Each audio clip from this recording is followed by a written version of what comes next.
हम अध्ययन कर रहे हैं महान चित्रकार पाब्लो पिकासो के बारे में। और जैसा कि हमने अभी तक उनके बारे में पढ़ा कि उनका जन्म 1881 में मलागा स्पेन में हुआ था और उसके पश्चात उनके पिता भी अकादमी में एक शिक्षक के रूप में, कला शिक्षक के रूप में कार्य करते थे। उनसे कला शिक्षा ली और फिर वह पेरिस में आ गए और यहाँ इन्होंने काफ़ी समय तक रहे। लगभग 1900 से 1904 तक वह पेरिस में रहे और उसके पश्चात उन्होंने वहाँ पे गलियों और कॉफ़ी कैफ़े के दृश्यों को चित्रित किया और काफ़ी गंभीर और विविध तरीके से रंगों से उन्होंने चित्रण किया।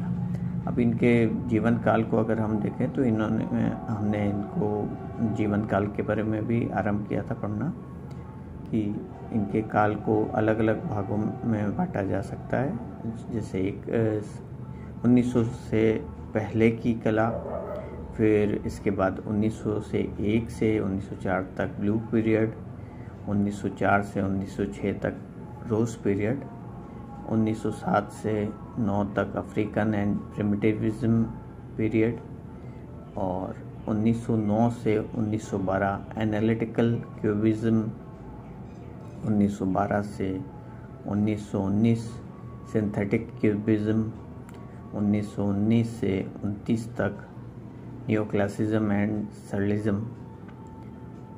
और इसके बाद ग्रेट डिप्रेशन टू मोमा एग्जीबिशन 1930 से 39 तक, फिर वर्ल्ड वॉर सेकेंड और उसके बाद का पीरियड 1939 से 1949 तक का और फिर उनके 49 से लेकर 73 तक का अंतिम काल का उनके चित्र।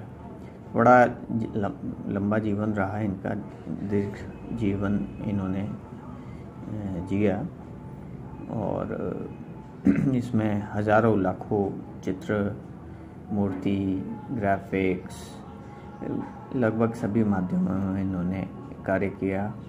Drawing, sculpture, print making, ceramic, stage designing, writing और कला को पूर्ण रूप से समर्पित रहे। तो इनका ब्लू पीरियड के हमने चित्रों में पढ़ा था द ओल्ड गिटारिस्ट, और उसके बाद जो रोज़ पीरियड में इन्होंने जो अपने सर्कस में काम करने वाले कलाकार थे या एक कैरेक्टर उसमें निकल के आता है जो जोकर के रूप में हम जिसको जान सकते हैं, और उसको भी पेंट किया। और इसके पश्चात जैसे हमने देखा कि इनके रंगों में जो परिवर्तन आया, ब्लू पीरियड में नीले रंगों की प्रधानता थी, तो रोज़ पीरियड या गुलाबी युग में गुलाबी रंग की प्रधानता हो गई। अब हम जानते हैं कि इसके बाद रोज़ पीरियड में पिकासो अपनी भावुकता छोड़कर ज़्यादा शास्त्रीयतावादी होता गया। उन्होंने अपनी कला में जो है फीलिंग्स को इम्पोर्टेंस की जगह क्लासिकलिज्म की तरफ बढ़ता गया। क्लासिकलिज्म से मतलब कि फॉर्म्स और कलर्स पे ज़्यादा ध्यान दिया उन्होंने। जैसा कि वैन गोग ने भावनात्मक रूप से अपने आप को प्रस्तुत किया था और इन्होंने क्लासिज्म की तरफ जा रहे थे। 1905 से 6 तक में उनकी जो आकृतियाँ हैं वह सामान्य और सरल होती चली गई।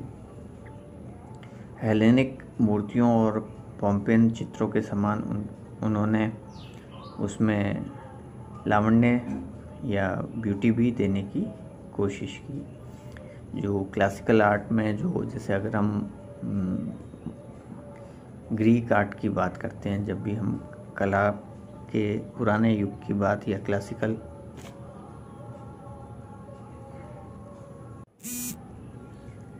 हेलेनिक मूर्तियों और पोम्पियन भित्ति चित्रों के समान जो उन्होंने ब्यूटी पेश करने की कोशिश की, अपने कला में डालने का प्रयास किया, उसके पीछे जो मतलब मूल तत्व है कि आकारों में जो है वो घनत्व लाना चाह रहे थे और लय में उसमें लय का भी समावेश किया।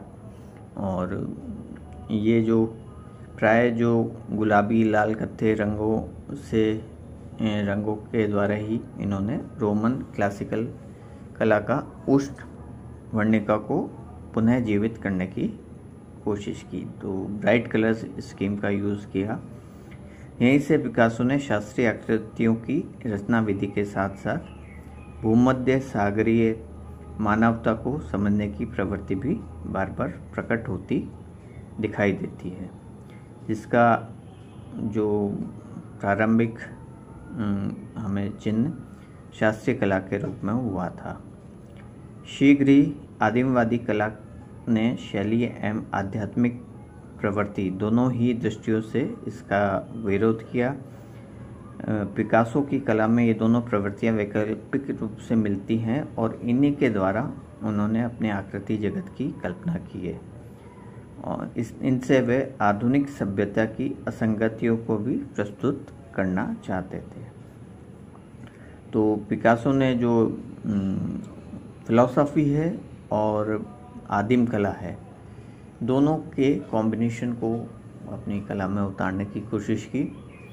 जहाँ तक हम आदिम कला और या बाल कला, बाल चित्रकला या चाइल्ड आर्ट की बात करते हैं, तो दोनों में आधुनिक कला के तत्व मौजूद रहते हैं, दृष्टिगत होते हैं, परंतु आधुनिक कला जो हम मानते हैं और उस कला में जो मूल रूप से अंतर रहता है वह बौद्धिकता का रहता है, आध्यात्मिकता का, बौद्धिकता का।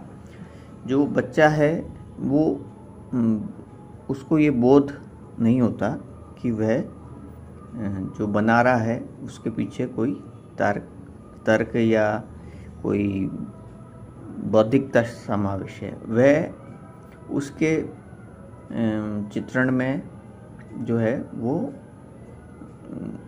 बनाने की चेष्टा करता है और वो बन नहीं पाता जो वो उसके दिमाग में चल रहा है, या उसके दिमाग में जो आकृतियों और रंगों का जो मेल होता है वो इस रूप में निकल के आता है। ऐसे ही अगर हम आदिम कला की बात करें तो वहाँ पर भी ये अगढ़ता या अज्ञानता का समावेश उनकी कला में दिखाई देता है, जबकि आधुनिक कला जो है वह पूर्ण रूप से विकसित कला के रूप में हम जानते हैं और उसके अंदर अगर हम इन तत्वों का समावेश कर देते हैं, आदिम और चाइल्ड आर्ट का, तो वो बौद्धिकता के साथ मिलकर एक आधुनिक कला के रूप में निकल के आती है। तो यह जो कॉम्बिनेशन है कि उन्होंने आदिमवादी कला और आध्यात्मिक प्रवृत्ति का मेल किया और यही एक उनकी कला की नवीनता का प्रभाव है। तो आदिम कला शैलियों का प्रभाव 1906 से पिकासो ने आरंभ किया और इनके मन में उथल पुथल आरंभ हुई और एक नवीन रूपांकन पद्धति को इन्होंने जन्म दिया। इस समय पिकासो केवल 25 वर्ष के थे। पिछले 5 वर्ष में वे लगभग 200 चित्र और सैकड़ों रेखा चित्र अंकित कर चुके थे। इनके माध्यम से उसकी अपनी एक मौलिक शैली विकसित हो चुकी थी और जो कि एक दूसरे की पूरक 2 शैलियों का विकास किया था, जिसमें उसकी गहरी संवेदनशीलता और उच्च कल्पना के दर्शन होते हैं। और कोई कलाकार केवल इतने से ही संतुष्ट हो जाता, किंतु मातिस की भांति पिकासो भी अपने रूपों को निरंतर सरल बनाने के प्रयास में लगे रहे। यहाँ तक कि कभी कभी उन्होंने अपने कोमल संवेदनाओं को भी बर्बर रूप में प्रस्तुत किया और इसके पीछे एक नवीन और सशक्त कला शैली का निर्माण ही उनका लक्ष्य रहा। और उनका झुकाव अब प्राचीन आइबेरियन मूर्तिकला की तरफ हुआ। तो उनका जो उद्देश्य रहा कि आकारों का सरलीकरण, और इसी आकारों के सरलीकरण की तरफ वह उनका झुकाव पूर्व में तो जो शास्त्रीय कला है जो उसकी तरफ हुआ, हेलेनिक मूर्तियों की तरफ, पोम्पेन की भित्ति चित्रों की तरफ, और बाद में धीरे धीरे उनका जो झुकाव मूर्तिकला की तरफ हुआ और फिर एक आदिम कला की भी तरफ हुआ। तो ये दोनों बातें जो है उनको कला में निरंतर परिवर्तनशील रहे। हजारों सैकड़ों रेखा चित्र बनाए और करीब 200 से अधिक चित्र वो बना चुके थे। तो ये उनके संघर्ष का समय था। हम आने वाले लेक्चर में इनके बारे में और अध्ययन करेंगे। धन्यवाद।